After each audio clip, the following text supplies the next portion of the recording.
राज्य सरकारला दोन विनंती आम्ही सर्वांनी केल्या होत्या। मराठा आरक्षण आपण 10% दिलं, परंतु त्याची अंमलबजावणी शासकीय स्तरावर विशेषतः जातीचं प्रमाणपत्र मिळण्यासाठी होत नाही। याकरिता राज्य सरकारने तातडीने सर्व जिल्हाधिकाऱ्यांची बैठक घ्यावी, त्यांना सूचना कराव्यात की या क्षणापासून सर्टिफिकेट वितरण ताकदीने झालं पाहिजे।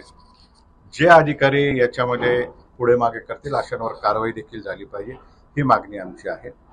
सर्व विद्यार्थ्यांना माहितीच तो एक आनंदाची बातमी मला सांगायची आहे की महावितरणच्या वतीने विद्युत सहाय्यक भरती जी काढण्यात आली होती, याच्यामध्ये मराठा आरक्षण लागू नव्हतं, परंतु आपल्या सर्वांच्या पाठपुराव्यामुळे राज्य सरकारने काल निर्णय घेतलेला आहे।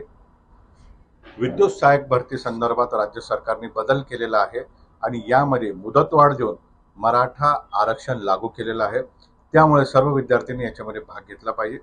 तसेच सरकारला मी पुन्हा एकदा विनंती करतो, पोलीस भरती संदर्भात आपण मुदतवाढ द्यावी। माननीय मुख्यमंत्री महोदय, माननीय उपमुख्यमंत्री, विनंती अशी आहे की निर्णय आपण घेतला, अंमलबजावणी त्याची झालेली नाही, तरुणांकडे सर्टिफिकेट नाही, याकरिता पोलीस भरतीमध्ये देखील सर्टिफिकेट सादर करण्यासाठी वेळ देण्यात यावा आणि सरकारने तातडीने याच्यावर कारवाई करावी अशी मी विनंती